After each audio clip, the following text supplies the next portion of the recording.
Hello and welcome to the very first Shape podcast episode. I'm Paulina and I'll be hosting this episode with my co-host Junaid. We both work with the Saving Humanity and Planet Earth project, also known as the Shape Project, and we are very honored and fortunate to be joined today by three of the world's leading experts and voices on Palestine, former and current UN Special Rapporteurs on the occupied territories of Palestine, Richard Falk, Michael Lynk, and Francesca Albanese. Richard Falk was Special Rapporteur from 2008 to 2014, and he is currently Professor Emeritus of International Law at Princeton University, as well as co-convener of the SHAPE project. Michael Lynk was Special Rapporteur from 2016 to 2022, and has previously worked for the UN on human rights and refugee issues in Jerusalem. Today, he is an Associate Professor of Law at Western University. And as many listeners today will know, Francesca Albanese is the incumbent Special Rapporteur, as well as an affiliate scholar at Georgetown University and co-founder of the Global Network on the Question of Palestine. Today is January 16th, and yesterday was a very significant day as it was announced that a ceasefire agreement was reached between Israel and Hamas after well over 400 days of bloodshed. We look forward to hearing our guests' thoughts about this and much more in today's episode. So on that note, I'll hand it over to Junaid to kick off the conversation. Thanks, Paulina, and thanks, Richard, Michael, and Francesca for joining us. This is a real honor for us having you all here for our general discussion, but perhaps it may be appropriate and necessary to address what's just happened or is happening or hopefully will happen. We are still seeing where this new supposed ceasefire deal is going. A lot of, obviously, enthusiasm by, first and foremost, people in Gaza who have been suffering the ongoing genocide. And generally, I think throughout the world, people who have been calling for and have been incredibly angry about the fact that Biden has done nothing. So I would want some very brief reflections, thoughts from all of you about not necessarily the details of what the ceasefire agreement is, but the larger significance, importance, and possibilities that lie in this. So perhaps, Francesca, can we begin with you? Sure. First of all, I don't know how to feel about it. Of course, there is a sense of relief and joy at seeing the Palestinians cheering up for the first time collectively in a long time. And on the other side, the Israeli families of the hostages who have been waiting for their beloved ones to return. And there's certainly positive to hear the word ceasefire and being an agreement being finally brokered and signed. I just want to note that in not even 24 hours, 70 Palestinians have been killed in the Gaza Strip, while one would have hoped a bit of calm pending the official beginning of the ceasefire. However, this is the first phase of what appears to be a three-phase process of about 42 days each, during which a number of hostages held by Israel, held by the Palestinians in Gaza, and a number of hostages, captives held by Israel in various parts of the occupied territory and in Israel itself will be released. There will be the partial withdrawal of the Israeli troops from Gaza, the residential areas, the release of the withdrawal from the Netzarim corridor, which is the one cutting Gaza basically into two, and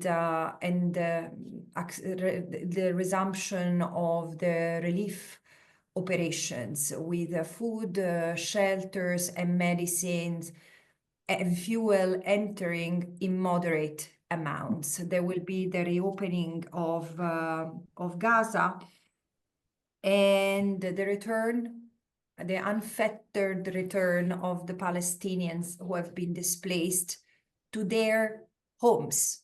Problem is, I mean, and again, I don't, this, as you asked me, just to highlight the main characteristics of what we've been calling ceasefire. Of course, the good thing is that there is a tripartite body, will be based in Egypt, supervising the agreement made of those who have brokered it, Qatar, Egypt, and the United States. So one wants to hope that this will hold. But the problem is that Gaza, I mean, I heard the celebrations yesterday, and it seems like the signing of a peace agreement or of a ceasefire after a conflict. This was not a conflict. This was a genocide, and Gaza has seriously been devastated.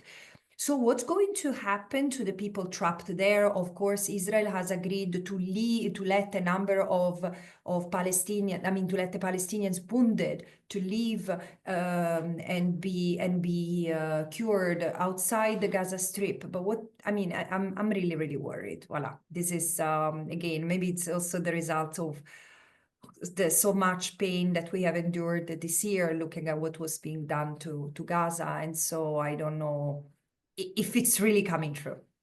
No, thank you, Francesca. I think you expressed the sentiment of many of us who, as I said, on the one hand, would welcome something that stopped the hostilities, the suffering, the mass murder campaign, yet at the same time remain skeptical about what's exactly going on here. So, Michael, if we could just have some of your brief thoughts.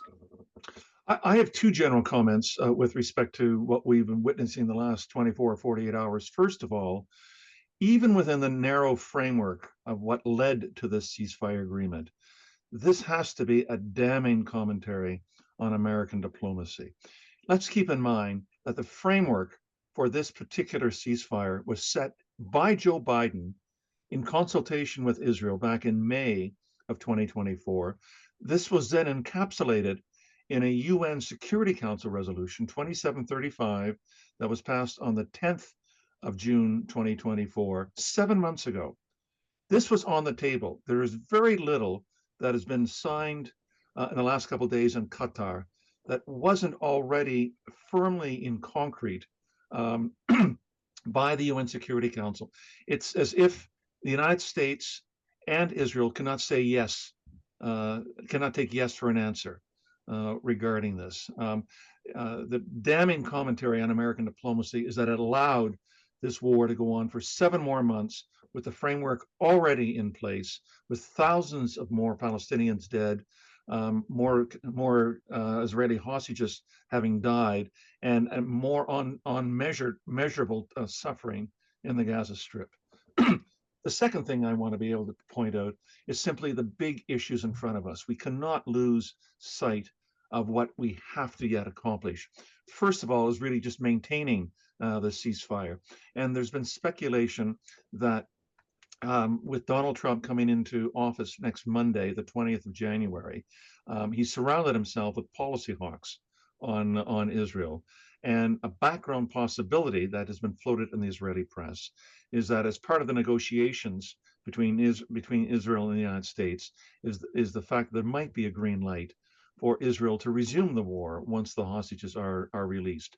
Because we know, and certainly as U.S. Secretary of State Antony Blinken has acknowledged, he said that Hamas has recruited almost as many new militants as it has lost. It retains much of its fighting power despite the heavy losses it suffered over the last 15 months.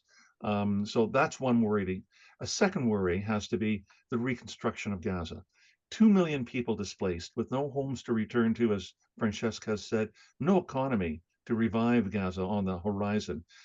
Gaza looks like Dresden or Tokyo did at the end of the Second World War. And the estimates coming from the World Bank and other organizations is that it's going to cost somewhere between $45 and $60 billion to reconstruct Gaza and take 15 to 20 years.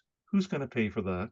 And who's going to sink that money into Gaza if it all could be destroyed again with another war or genocide with regards to this? Third issue, in my mind, excuse me, has to be accountability.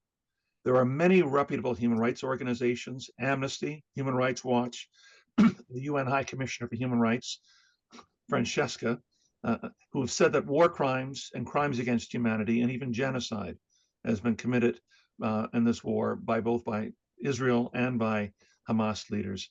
There are arrest warrants that have been issued in November by the International Criminal Court with respect to Benjamin Netanyahu and his former defense minister, Yoav Gallant, and against an Hamas leader who may well be dead. We have to see how all this plays out, particularly with this legislation that's now going through the American Congress that would impose unconscionable sanctions against the International Criminal Court should it seek to arrest Israeli leaders. This would be a massive blow to international law. Fourth point to keep in mind is who winds up governing Gaza. Israel is adamantly opposed to any kind of presence by respected Palestinian leaders, unless they are, in the words of Netanyahu, clan leaders who have administrative experience. It's these same clan leaders in Gaza who've been responsible, it appears, for a lot of the looting of humanitarian aid that's been going into Gaza. The Palestinians have a right to govern themselves. They have a right to govern Gaza, and it's going to have to be the Palestinian Authority or some combination of the Palestinian Authority and Hamas. And I suspect you're going to see a major blowback for that proposal coming from Israel, supported by Trump. And finally, the big question, which even was acknowledged by Secretary of State Antony Blinken in his comments several days ago, is there going to be a genuine path to Palestinian self-determination? One would feel very little hope for that with Trump in power and with Netanyahu and his coalition in power. So we may well see the repetition of renewed violence against the Palestinians, not only in Gaza, but we're also seeing this in the West Bank as well. 2023 was the highest number of Palestinians killed in the West Bank since the Second Palestinian Intifada, and 2024 now has exceeded that, and these attacks will continue. It's even doubtful that we're going to see the survival of the Palestinian Authority with this huge political vacuum opening up in the West Bank. So all of these, I think, are questions that we're going to have to be grappling with, commenting on, and advocating for over the next weeks and months with respect to this. Thanks, Michael. Those are all excellent points. Just one of them, incredibly important, is something that many of us are, sort of witnessing at this point, is that, wow, okay, this thing was on the table for quite a while. This was in May and then in the summer, and it's absolutely what you say. It's our inability to digest the fact that all this suffering could have been relieved much, much earlier. And that finally, so I think that's an incredibly important point. And the other one is, it's always interesting to hear Blinken going back and forth. On the one hand, he'll say that, the capabilities of Hamas, have been completely crippled and we've military victory. And now, as you just said, the statement that, well, they have had now more recruits. So, even on this front, it's very unclear, and they kind of engage in this doublespeak, contradicting themselves all the time. But thanks for that, Michael. Richard, your thoughts on this? Well, it's hard to follow both Michael and Francesca. They've said all the important things. I would point out just one neglected aspect of this whole picture, and that is, it should be shocking to people that the U.S. is selected as one of the countries to oversee the agreement, because it's hard to imagine a Trump government not siding with Israel in a very partisan fashion should disputes arise in the course of implementing the ceasefire. And also, it's a recognition of the utter repudiation of any sense of accountability for complicity in the conduct of the genocide. One would have thought and hoped that the U.S. would have been discredited as a partner in the implementation of the ceasefire agreement. And it is a sorry commentary on the whole character of the framework that brought this ceasefire into being, that the U.S. should be, in a sense, privileged in this way, and indirectly Israel privileged in this way.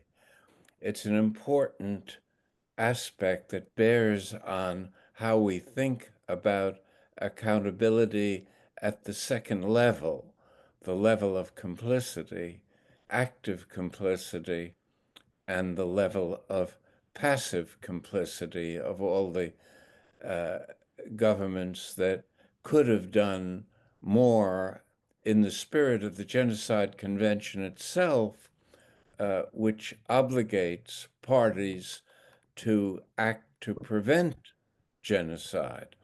And in that sense, the convention has failed to mobilize the international community in an effective way and in a prolonged way. A second point I would make is that the failure of the Biden diplomacy, as Michael has pointed out, is notable, but it suggests that the effectiveness of the Trump pressure may have been achieved at a price. And the price may be the direct or indirect support for Israeli annexation of the West Bank, which I think remains the high on the agenda and was part of the rationale for such a grotesque overreaction to the October 7th attack. It was always, I think, in the Israeli approach to the what I call the Zionist project, that it have in mind, have very much on their practical expectations that the greater Israel phase of what has been happening ever since this Netanyahu coalition came to power, seized on October 7th, or let it happen, the evidence is mixed, so as to create a situation where the greater Israel reality could be achieved. Final point I would make is around the political understanding that has not been given very much attention in the West, that this ceasefire agreement represents an extraordinary defeat for Israel. They had to negotiate with Hamas, even though their main objective was to exterminate Hamas.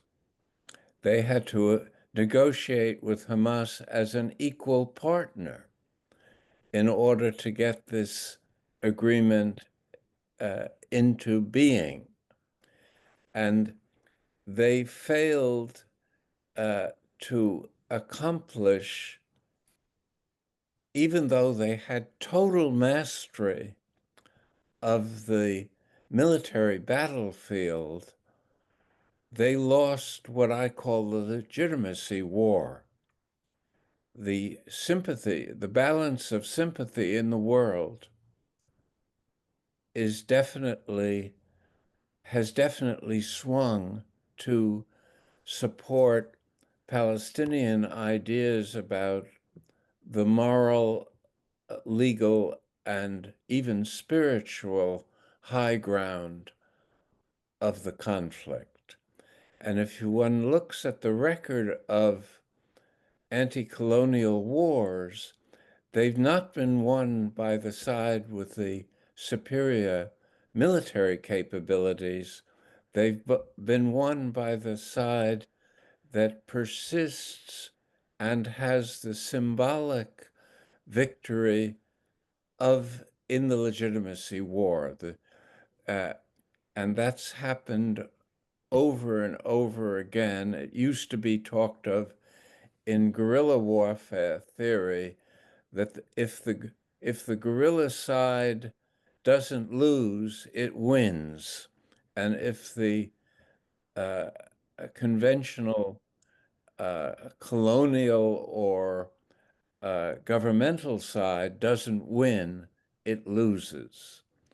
And we're in that kind of situation now where the Israeli military dominance has failed to control the political outcome. And that's a huge political victory, aside from the humanitarian promise of the ceasefire that has been not perceived as such as yet by most commentary on the ceasefire. Great. Thanks, Richard. Your comments, maybe, I think you knew him as well on the test of the political triumph of the resistance rebels. The great Iqbal Ahmed from Pakistan wrote some phenomenal essays. Those just came to mind as you were speaking. And you're absolutely right. I don't know when the so-called honest broker will be taken out of the picture so that we actually can get peace and justice.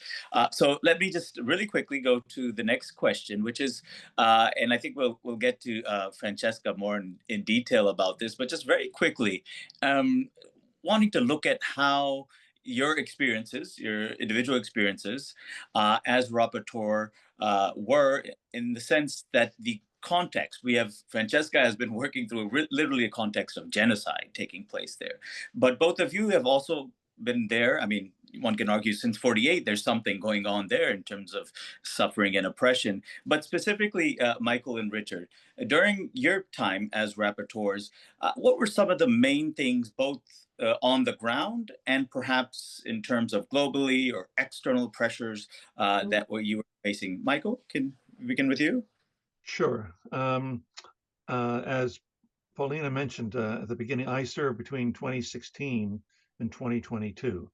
When I came into the mandate in 2016, I said to myself, I'm not going to talk about apartheid. That only drives people away, particularly diplomats and political decision makers. I've got such a wealth of international law with respect to the laws of occupation, and we've got all these UN resolutions. All I have to do is present a persuasive case that you got to follow your own law. What you voted for at the UN, you got to put into action. And I was beginning to realize, obviously, maybe by 3 or 4 years into my mandate, no matter how elegant an argument you could make with respect to the settlements were a flagrant violation under international law, to quote UN resolutions, or that annexation was illegal, or that an occupier only had a temporary stay with respect to how long this occupation could wind up lasting. None of the important decision makers were listening, number one. But number two, facts on the ground were changing. And when the facts change, we change our minds. I was in the middle, I guess, of then beginning to witness an occupation that was changing into an annexation, de jure annexation in Jerusalem, de facto annexation in the West Bank, medieval siege and isolation with respect to Gaza, and that this occu annexation, if you like, was now becoming apartheid. And By the time I reached the decision to write my 12th and final report in the spring of 2022, it was clear to me, as it became very clear to the international human rights movement, that this was apartheid. That the laws of occupation were important and remain important, as the International Court of Justice has told us by its advisory opinion last July. But the laws of occupation in that particular framework were increasingly unable to explain what was going on in the ground legally, politically, and socially. So to me, I think that that that transition, and I wasn't a leader in that. I was in fact following the flow that the international human rights movement and the local human rights movement in Israel and in Palestine were making. I was learning from them in terms of developing my own analysis and my own assessment of what the facts were. So I think, if there's one consistent thread in the 6 years that I was special rapporteur, it was witnessing, I think, this shift in the human rights movement from this is an occupation, let's enforce the laws of occupation, to the acceptance that the powers, particularly in the global north, weren't doing that, and that what's happening on the ground was something much more tragic, much more unjust, and much more difficult to unwind, which was an apartheid reality. And obviously, having reached that, then I see, my honorable successor, having to reach even further to talk about a genocide, and then putting into words the framework of settler colonialism.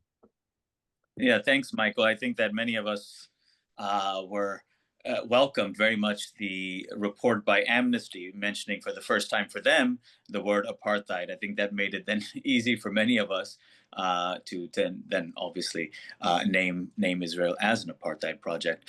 Richard, thoughts from you on your experience when you were rapporteur? Yes, I think it, in a certain way, anticipates the transformation that Michael depicted. I was convinced by the settler colonial assessment that Francesca has brought so powerfully and influentially to the surface. I was convinced that that kind of framework, whether the label was affixed or not, inevitably produced apartheid.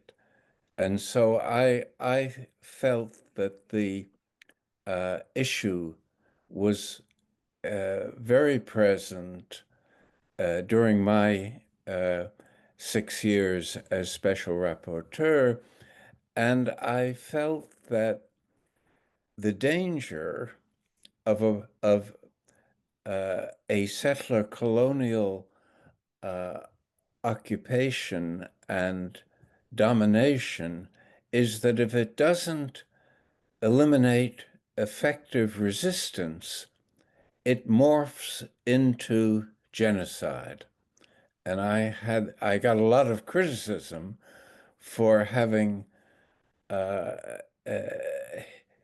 hinted at that kind of future embedded in the way in which Israel was manipulating the occupation. And I wrote in just actually before I became a special rapporteur that the attitudes of dehumanizing the Palestinian people, already deeply embedded in the policies of the occupation and the characterization of Palestinian genuine leaders as terrorists, was a forewarning that this was genocidal in its implications. And during this period, I was afflicted, I suppose, with the accusations of being an active anti-Semite. In certain circles, I was congratulated that the LA Holocaust Museum designated me as the third most dangerous anti-Semite in the world during my time as special rapporteur, and the number one, the people ahead of me were the Supreme Guide of Iran and the Prime Minister, now President of Turkey. So I felt I was in pretty good company and that I must be doing a good job. It was the first time I had that. It was a kind of reassurance.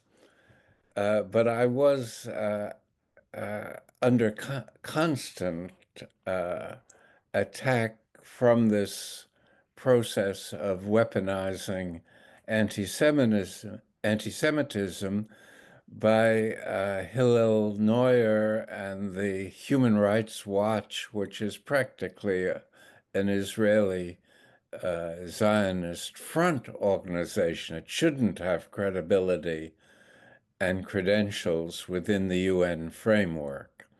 And it's part of the weakness of the UN, or its domination by geopolitical considerations, that allows such an organization to function in the way that it has. So those are some of the factors that were dominant during my 6 years.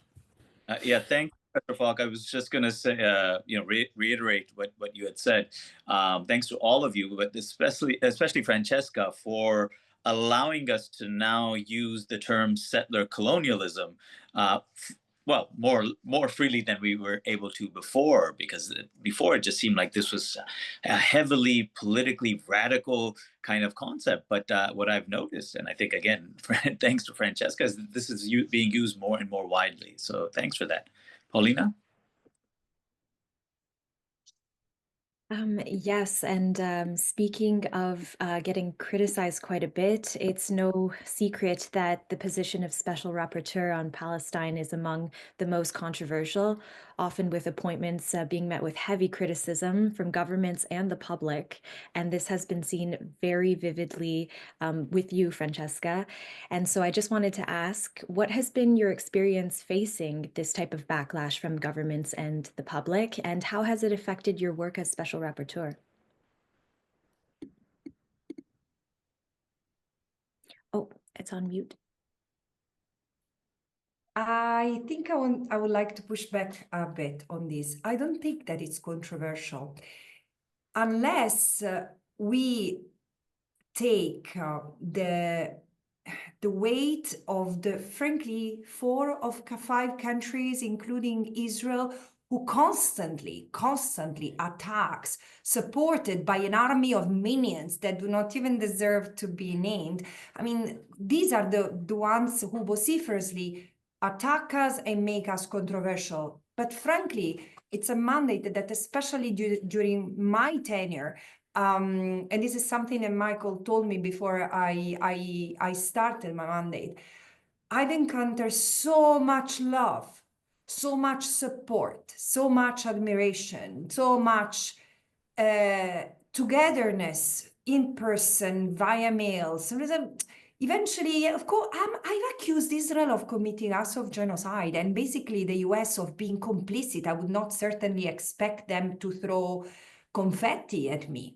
So just to put things in perspective, the point is, if you look at, for example, how many countries take the floor, or including Western countries, I wouldn't say take the floor, because many Western countries support my mandate, but do not necessarily make a huge fuss about that in order not to upset probably Israel or the United States.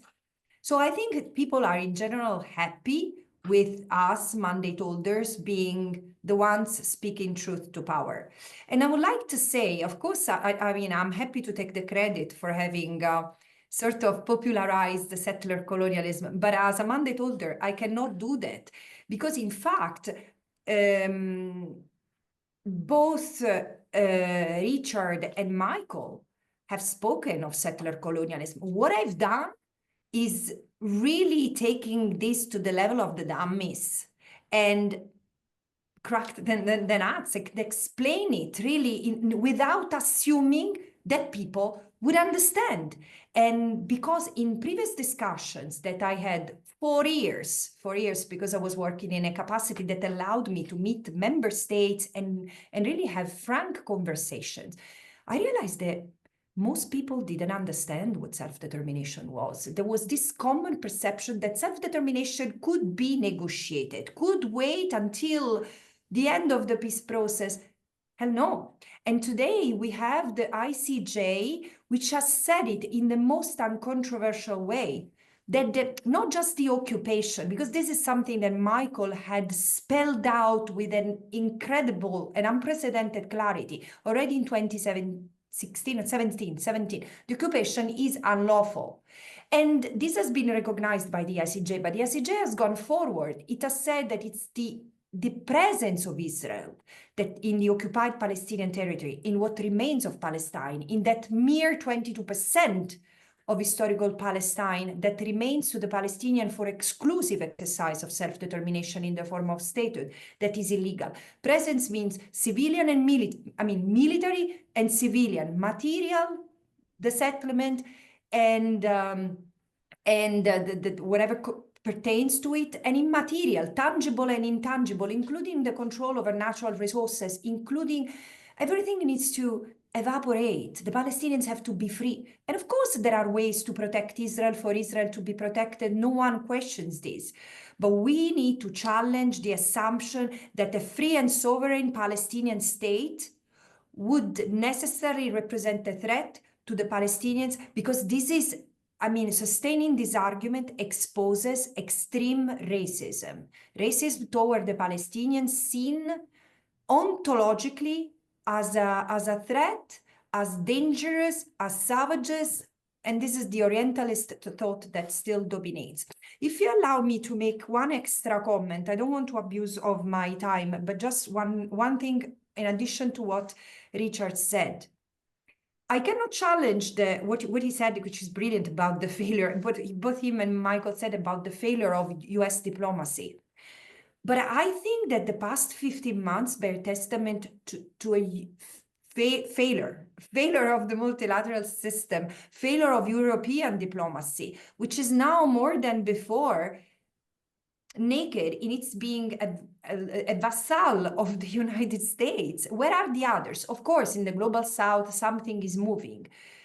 But this is where I'm learning something extremely new and again, something that doesn't make me feel comfortable these days. We count so much on civil society and on the global movement that has mounted, but we shouldn't undermine, and this is something I was discussing in a previous event with an Indian scholar. Christian Zionism is spreading across the global south at an unprecedented pace, and this might be an extra hindrance toward support for Palestine that, as Michael says, needs to stay very high. Even if this ceasefire works, and I truly want to hope that, we need not to lose sight on Palestine, because this is just the beginning of something that to me doesn't look good and might cement further repression and further obliteration of the Palestinians. Also because look at the tradition of ceasefire. Ceasefire is the usual charade that Israel signs to attenuate, to downplay the attention, or to reduce the attention, and then to restart the oppression. Yeah. Francesca, if I could just push you a little bit on that, this kind of as you speak about global solidarity movement, which you can certainly feel because of the admiration of all of us for your courage, for the work, for the way you're expressing precisely what's been going on. So how do you perceive this almost like a dialectic, the one of the spread of this global movement and more people getting involved and more aware, and on the other hand, and perhaps this is to be expected, the greater state repression, academic repression of students, particularly in the United States. And so you see both of these things happening, which maybe is not new in history, but I'd just like your thoughts on that. I think that the change, and what Richard was also calling the sort of the loss of legitimacy that Israel has faced through the past 15 months, it's real. I mean, Israel has been called steadily across the West and probably beyond the only democracy for the Middle East for all the time that I can remember. And the startup nation and this miracle state. This is, I mean, I've heard people talking about across the globe, settler colonialism, Israel as an apartheid state, as a military state, making the connection between the startup nation and the military endeavor that Israel represents, the connection between the universities and the military surveillance industry, more than before. Why so? I think it's a generational change. Younger generations have two things: much maturity in comprehending somewhat and in connecting the dots across injustices. This is my feeling, compared also to when I was in my 20s. I mean, of course, I was knowledgeable, average knowledgeable about Palestine, and probably passionate about this and about the situation in Western Sahara, Tibet, and Kurdistan. I do remember this. And at the same time, I wouldn't necessarily make the connection with a capitalistic system, with capitalism and with the environment, while now this is what the young generation has brought to the fore. And then there is another element, which is communication, the internet revolution, and the fact that we can see in real time things that happen. And therefore, when something is a lie, is a lie. Typical example, the Hamas headquarters under the hospitals. Israel has used the excuse of Hamas, and I'm not saying that Hamas has never used the hospitals, especially in the 15 months. I mean, again, I'm not saying that is absolutely false. I'm just saying that there has never been evidence for this, neither now nor before. And especially there were no headquarters of Hamas under Al-Shifa hospital that could justify what Israel has done. So this has become, so you see, every lie has been sort of exploded in matters of days, while before it would take an investigation and then it had to be verified and then to be communicated to the public. Now the public had direct access to this because it was the victims or the survivors showing this. And I think that this has changed the way we have looked at this genocide, if it makes sense. Great, thanks, Francesca. Paulina? Yes, you did mention some of the international institutional responses to what has been going on. And so to Michael, I wanted to ask for your opinion on how the ICJ and the ICC have reacted to what has been happening in the occupied territories of Palestine. And perhaps if you would like to also give some opinions on the factors you feel that have been contributing to the way in which it has reacted, as well as other international bodies within the UN. Sure. I observed when I was special rapporteur that the UN at its very best provides the kind of forum for the question of Palestine to be debated, to be advanced, particularly the voices coming from the global South. To be able to articulate it, because the question of Palestine is actually a large dividing line between the global North and the global South, and the global South sees Palestine through the lens of anti-colonialism, as it should. And I was always gratified when I was acting as special rapporteur to meet with leading representatives from the global south, the Namibias of the world, the South Africas of the world, the Malaysias or the Indonesias of the world, the Brazils of the world, who were articulate and forceful in wanting to raise these issues and to push the United Nations to accept that it had a permanent responsibility to see the full and just resolution of the question of Palestine. But the United Nations, alas, was rarely ever at its best when I was working there. And I think the experiences of Richard and probably Francesca will also be very similar to this as well. The United Nations probably and largely hamstrung at the highest decision-making level, which is the Security Council, by the role of the United States. In his very eloquent memoirs, which I recommend to everybody to want to read, which came out in 2012, Kofi Annan, the Secretary General of the United Nations between 1997 and 2006, said that on the longest lasting and one of the most important agenda items on the United Nations, the question of Palestine and Israel. The United Nations Security Council was paralyzed in its decision making, and a large part of that responsibility rested with the United States and its willingness to use its veto and its diplomatic shield to protect Israel regarding this. So this, I think, has led to the ineffectiveness of the United Nations. But now turning to international law, with great sorrow, I think we could all say that international law, on the one hand, rose as much as it could to the challenge of the genocide going on in Gaza in 2024. We had the interim decision in January of 2024 by the International Court of Justice saying that there was a plausible case of genocide that had been made up by South Africa against Israel. And alas, we'll have to wait now probably for about 2 years for the full hearing on the substantive claim of genocide to be heard by the ICJ and then for a decision to come. We have the fulsome advisory opinion coming also from the International Court of Justice in July with respect to, is Israel's presence in the occupied territories now unlawful? And if it is, what are the responsibilities and legal consequences for the United Nations and for third parties? And we had a fulsome decision. I might have asked for a little bit more coming from the court, but by and large, I think virtually anybody who worked assiduously on this case was very happy with the way in which the court majority wound up deciding this.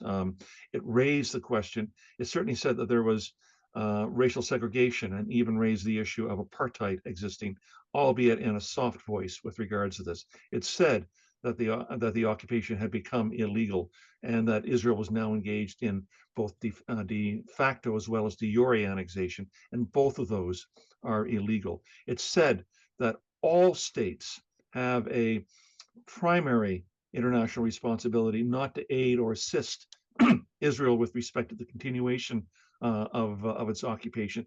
And we're debating and advancing now all the content of what that winds up meaning, which I think is providing for a rich debate and hopefully action on the ground regarding. And then we have finally the issuance by the International Criminal Court in November of the arrest warrants against Benjamin Netanyahu, against his former defense minister Yoav Gallant, and against one Hamas leader who may or may not be still alive with respect to this. And this, if you like, has broken the glass ceiling with respect to the work of the ICJ. For the first 20-some years of the ICJ, its focus was almost entirely in the third world and almost entirely within that on Africa. All 11 of its trials have been with respect to African defendants. To actually then name a country that's a strong ally of the global north, and particularly the United States, of their leaders being now stained with the issuance of arrest warrants for crimes against humanity and war crimes, including the crime of against humanity of starvation, I think is a considerable advancement forward. But we can't rest with this. And as I indicated in one of my earlier comments, we now have this legislation going through the United States Congress, passing the House now being debated by the U.S. Senate and probably would be eagerly signed once it's passed Congress by new President Donald Trump, that it would issue severe sanctions against the ICC if it winds up pursuing these arrest warrants against Netanyahu and Gallant. This is an attempt to try to cripple the establishment of the first permanent criminal court, international criminal court in the world. It's an abomination of international law, and it seems like a shame when you think that so much of the architecture of our modern international legal system was contributed to and has the fingerprints of the United States in the years immediately following the Second World War, the creation of the war crimes tribunals in Nuremberg and Tokyo, the adoption of the 1948 Genocide Convention, the adoption of the 1949 Geneva Conventions, the adoption of the 1951 Refugee Convention, all had major contributions from the United States for it to turn under both a Democrat administration as well as likely a Republican administration to becoming an enemy and an obstacle to the pursuit of international criminal justice is a sad commentary on where the United States is heading. Could I just add a point to what Michael has just eloquently said? First of all, I think the UN was designed to be weak in a situation of this sort. There was no other reason to give the winners in World War II the authority to block action in the Security Council. They were, of course, the most dangerous countries in the world. And the willingness to give them this kind of power outside the law was a sense that geopolitics retained its primacy for the major states in the world. So in that sense, what's been happening with Palestine was that the chickens came home to roost. I mean, it's a situation that was pre-planned. And if you look back at the US leadership, it was always somewhat tainted by a one-sidedness. For instance, the Nuremberg trials didn't look at the crimes of the losers. It was only the crimes of the winners. And this has been reproduced in the pathologically double response to Ukraine and Palestine, invoking international law to condemn Russia while disregarding and dismissing it with respect to Palestine. And that kind of use of international law as a policy tool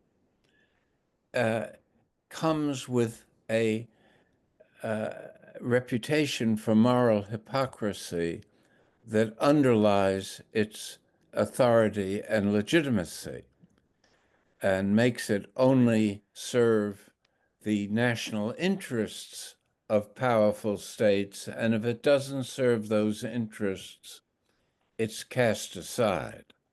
So I think we should be aware that the normative order have failed in relation to the Palestinian plight and this visible genocide. And it's for that reason that there's been an upsurge of confidence and hope associated with the activism of global solidarity initiatives that were so effective in bringing apartheid South Africa to an end. So I think that one should take as good news the fact that there is this increasing recognition that the peoples of these countries, including in the West, have a big gap when it comes to Palestine from what their supposed governments are doing. And that's especially true in the self-proclaimed democracies. Mm. Well, thank you both, Michael and Richard, so much for outlining some structural impediments within the international institutions. And Richard, I know that you have been doing a lot of work on conceptualizing how to reform such systems in order for them to be more effective at dealing with, for example, cases of genocide like the ones we've seen now. Would you like to share some ideas on what you believe would be some productive steps towards reform? Well, it's a big set of issues that I don't want to divert attention from at this point. It depends. The underlying point that I would make is that the reform of this normative order is not likely to stem from governmental initiatives. It will depend on the spread of a popular movement that transcends national borders and civilizational borders and recognizes that there is a broader challenge to the whole of humanity, and that until there is a global capability to deal effectively with these challenges, and that extends to the ecological ones as well, there will be periodic catastrophes and even risks to the survival of the species. In other words, it is indispensable that we move beyond the particular agendas that are emerging out of the state system and try to establish something that is globally operative and not controlled by the West in the manner that it has tried to control the post-colonial world. Even though colonialism collapsed and the global South has emerged, the West has struggled to maintain its dominance, and Palestine has been one of the fields of confrontation in which this post-colonial colonialism has been on display. Let me not talk longer. I mean, Palestine is a very evident settler colonial frontier where the indigenous people are confronting settlers, which is an image of the past, if you want. But I'm not saying that there are no other forms of colonial domination, but this is clearly one of the most active lines. Yeah. Thanks for that, Professor Falk and Michael. Somewhat wrapping up, and actually before I say that, Francesca brought up the issue of Christian Zionism. Sometimes I think we forget, including, especially within the United States, we try to look for all other types of Zionist forces here and there. And as all of you know, that is probably clearly in terms of numbers, it's kind of the largest Zionist force. And the interesting thing is, I actually had no idea that this had become quite global, including within the global South. I remember joined the International Movement for Just World in Malaysia, and Dr. Chandra Muzaffar, the president, spoke about Christian Zionism there. I was just like astounded. What is it doing here? And then after speaking at a couple of events, I was like, oh, wow, okay. These guys have even made it there. So I think that's a really good point that Francesca brought up, and that we often forget when we're thinking about kind of the forces of global Zionism. So just kind of wrapping up, I do want to ask each of you about where you see the situation moving. I don't know if we can say long term, but maybe even in the short and medium term. Where do you see it moving towards, and what words of possible hope and guidance can you offer our listeners? We can begin with you, Francesca. Yeah. So I would say where to go and how. Where to go is when there is an opportunity and an obligation to resolve the question of Palestine in line with international law, which means three things. In the short term, end of the genocide. The ceasefire is certainly a step in the right direction, but the genocide is something that is ongoing. And again, we have not even talked much about the West Bank, but the West Bank is out there for full colonial erasure, and it's happening. And the ceasefire doesn't say a word about them. About the Palestinians in the West Bank and East Jerusalem, and frankly, every Palestinian under Israeli control. However, so end of the genocide now, end of the occupation by the 13th of September, which is the deadline that the General Assembly has set for Israel and member states to comply with the ICJ advisory opinion, henceforth, and to dismantle Israel's presence in the occupied Palestinian territory. And then end of apartheid. This is the way forward. This is what resolving the question of Palestine in line with international law means, which doesn't mean depriving the Israelis of any right. Maybe privileges, yes, but again, privileges is not something that international law protects. Rights is what is to be guaranteed, and those without rights between the river and the sea are the Palestinians. And then how do we get there?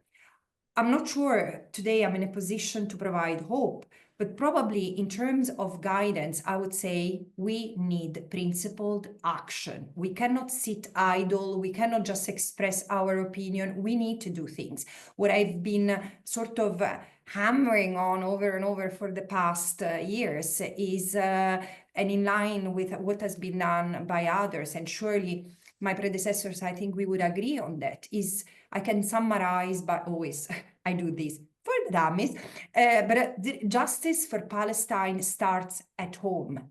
Of course, as Michael said, and I noted the expression he used, the International Court of Justice rose as much as it could last year.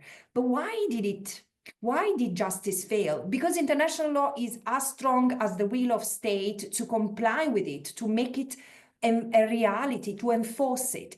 And this is why the problem is at the national level. And it's at the national level that each of us has the responsibility to make sure that policymakers are accountable and they do comply with their international law obligations.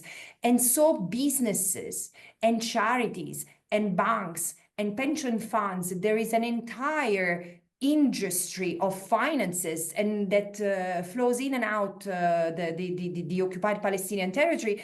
And each of us contribute to this, trust me. Even if we do not know. And then, of course, it's using universal jurisdiction and national legislation to hold people who have committed crimes, like war crimes, crimes against humanity, and genocide accountable. Countries who have universal jurisdiction should use it, should activate it, and not put obstacles to it. But also there are, especially in the West, Israelis with double nationalities who have been fighting in the armies. For example, Italy, Australia, England. And well, those countries need to investigate and prosecute Israeli soldiers who might have committed crimes, and also those who live in the settlements. These are very practical actions on top of what, of course, the BDS movement, which is a philosophy, in fact, you do not need to agree with it, but the BDS movement marks what a list of actions that are in line with international law and are the call from the Palestinian civil society transnationally to realize ultimately their right to self-determination and justice. And I pretty much agree with these asks. Thanks so much, Francesca. Michael, if I can ask you the same in terms of where do you see this going? What potential hope is there for us? But also, hearing Francesca's remarks, do you think that we are at least moving in the direction of the balance of forces in some ways being on our side, folks for justice for Palestinians? You're absolutely right with respect to thinking about this in terms of the balance of forces here. I think we have to recognize the significant forces against justice in Palestine, and they are significant at this moment. We will have a president in the White House beginning on Monday who, as I said before, has surrounded himself with political hawks on Israel. That's not to say that he's taking over from a presidential administration that was on the side of the Palestinians, but I think the extremism that we saw in terms of the support by the Biden administration with respect to Israel and its genocide in Gaza is going to be even more pronounced. And whatever pressure Trump has put on Netanyahu to agree to a ceasefire now, to hold a ceasefire, I think that there are agreements in the background that are being made in order to be able to bring Netanyahu and his coalition partners on board, particularly with respect to substantially expanding the settlements and the settler population in East Jerusalem and the West Bank. We already have 750,000 settlers in East Jerusalem and the West Bank. The Minister of Settlements, who's also the Minister of Finance, Shmulich, has said, and this is, I think, a fantasy on his part, but he wants to see 500,000 settlers in the West Bank in the next 2 years. That won't happen even under the wildest dream of a settler advocate like him. But I think we can see the possibility of the U.S. supporting Israel to expand the present increase, which is about 20,000 settlers a year, up to 50 or 60,000 settlers a year, and a significant increase in the financial resources going to the settlements, going to the roads that connect them, going to the industrial parks that wind up supporting them, and all of that. So there are significant forces we face and headwinds, but we also have significant headwinds behind us, which support us, I think. And I can mention many, but I think the three of the most would be this. First of all is obviously the global youth. The kind of protests that we saw over the last year in support of Palestine, against the genocide, looking for justice, I think is going to be the cause of this young generation in a way that those of us who can fondly remember in our youth fighting with respect to the Vietnam War or against apartheid South Africa would remember. This is going to be the cause of global youth going forward. Secondly, obviously, in and itself, is the resilience of the Palestinians themselves, and that really has to be central to this. We would have not gotten this far with respect to hope, any hope for justice in Palestine, except for the indomitable resistance of the Palestinians. And the third has to be international law itself. As much as international law winds up failing us, we recognize international law doesn't have an army. It doesn't have its own police. It's not like the domestic application of law. It needs political resolve to be put into action. But the fact that we can say that international law with respect to the settlements, annexation, self-determination, human rights, all of these justice issues is on the side of the Palestinians is an incredible political argument to be able to make as part of the campaign for justice with respect to this. And all of this has to be, I think, within the frameworks we've talked about with respect to apartheid, settler colonialism, and genocide. I echo what Francesca, I think, was saying. When somebody has political and legal privileges, then equality looks like a threat to you. And that's what I think we have to wind up having our path towards, where there's an elimination of apartheid, and people can freely decide whether or not they want to be able to live together and live together with a common prosperity in mind. So that's what I think I put forward as my reason for hope. I've always been an optimist, and I don't think you can be a human rights professional or a human rights advocate without optimism every morning, every afternoon, every evening. Great. Thanks so much, Michael. And both in this question, I have to say, and previous ones, the points you raise are so comprehensive and so excellent. And I think they're perfect kind of instruction for us in terms of things to look at and certainly act upon for a better future.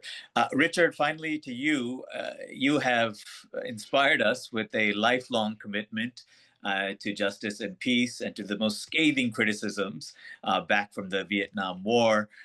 We all of us take inspiration from you. So how would you apply your, in some ways, prophetic analysis and lens to what we're witnessing now in Palestine? Thank you, Junaid, for what you say. I think that Palestine and the treatment of the Palestinians, converting them from